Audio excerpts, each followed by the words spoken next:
c'est vrai, Pastore, c'est quand même le meilleur ou l'un des 3 meilleurs Parisiens depuis le début de la saison. Ce soir encore, Lucas a été bien. Pastore, quand il est rentré, on a vu Marquinhos, et ça faudra en parler, dans un rôle différent. Et je pense qu'il va falloir insister avec Marquinhos à droite.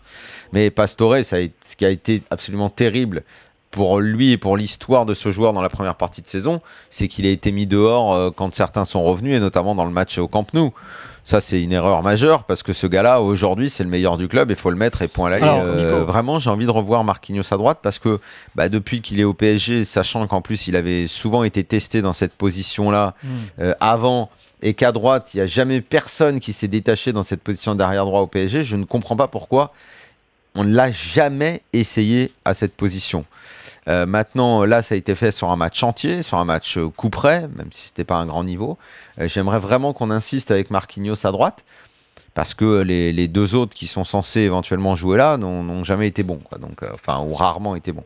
Bon, et puis Marquinhos, n'importe quel poste où tu le mets, il fait des bons matchs. Il est bon, c'est un très bon joueur, Marquinhos. Donc arrière droit, c'est peut-être une solution. Marquinhos, Thiago Silva, David Luiz, Maxwell, ça peut avoir de l'allure. Vraiment, je lui souhaite de sortir de cette situation d'échec qui dure depuis trop longtemps pour lui.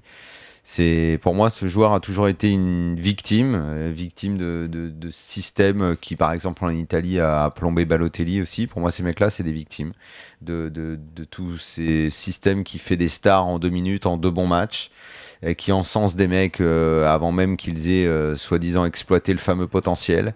On en avait fait des ballons d'or. Ben Arfa devait marcher sur tout le monde. C'était peut-être un des plus beaux talents du football français des 10-15 dernières années, sauf qu'on ne regardait pas s'il avait travaillé l'intelligence de jeu, on ne l'a pas formé complètement, techniquement avec un ballon il savait tout faire, mais on a cru à tort en France que ça suffit à faire un grand joueur. Maintenant, j'espère qu'il va s'en sortir à Nice. Je ne sais pas s'il a fait le bon choix, parce que Nice, ils sont vraiment dans le trou complet, quoi. On va encore lui mettre la cape du sauveur en imaginant que c'est lui qui va sauver le club. Moi, j'espère que ce mec-là va s'en sortir, mais bon. Je fais référence aux années où je suivais Le Havre d'un peu plus près quand je suis allé à Ligue 2. Déjà à l'époque, je m'apercevais mais d'erreurs tellement monumentales dans la gestion du club. Ce qu'on a fait du centre de formation, duquel sont sortis pas mal de joueurs quand même, mais de tous ces contrats qu'on a fait signer très très vite parce que on a voulu faire une petite usine à joueurs, les mecs jouaient mais pensaient qu'à se barrer parce qu'à un moment il y a eu une hype un peu autour du centre de formation du Havre. Ah oui, avec le premier Charles Zogbia qui est parti, voilà, et puis derrière on a eu les mecs étaient plus importants que le club, ça allait très très vite, à 16-17 ans c'était la course au premier contrat. On a fait des trucs de dingue aussi là-bas, mais on en parle ce soir, donc je dis là-bas, mais dans tellement d'autres clubs en France. Et après, on s'étonne que quelques années après, toutes tes structures ayant été faites sur du sable mouvant, ça se casse la gueule, quoi. Et après, j'irai pas taper sur Louvel. Louvel, je l'ai vu plein de fois, on s'est vu, c'est quelqu'un que j'apprécie beaucoup, mais qui a, comme Martel, comme d'autres en France, je me demande à un moment comment il a géré le club, les erreurs de stratégie globale, les gens qu'il a nommés. On va pas reparler de Montbert, c'est d'autres, certains choix très bizarres. C'est effectivement au regard des moyens dont dispose ce club, de l'ambition affichée.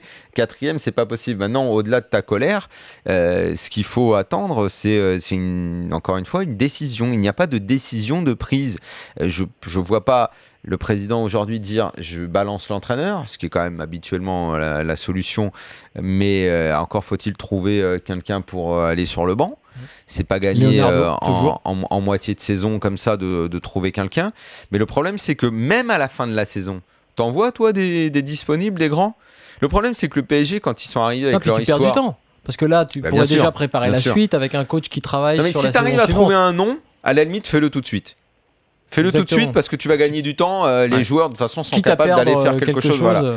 Non, mais regarde, moi, Chelsea en 2012, ils virent l'entraîneur en cours de saison. Ça a pratiquement été de l'autogestion derrière avec Di Matteo. Bon, on se souvient de ce qu'ils ont fait. Je dis pas que chaque modèle peut se reproduire, mais il y a des exemples comme ça. Mais encore faut-il trouver le nom. Mais même à la fin de la saison, le problème, c'est que le PSG... Ils ont démarré Leonardo, Ancelotti, ça attirait du monde. Les grands noms, ça attire du monde. Le foot, c'est un business de relations, de réseau. C'est comme les grandes entreprises. Thierry Cros est avec nous, il a un nom. Il a un nom pour toi. Salut à tous. Thierry. Puisqu'il va être avec nous pour parler d'Italie. Thierry, t'avais un nom? C'est l'ancien sélectionneur qui a plus Antonio Conte. Bah oui, mais Conte, il paraît qu'il s'est un peu réconcilié avec la Fédé, puis il va pas lâcher la Fédé en cours de route, Thierry. On en reparlera cet été. Mais je sais, j'ai entendu comme toi, c'est fort possible, mais Antonio Conte à la fin de la saison. Mais même avant la fin de la saison. Enfin, en ce qui concerne l'équipe d'Italie. Ensuite, avec la conséquence qu'ils prennent un grand club l'été prochain.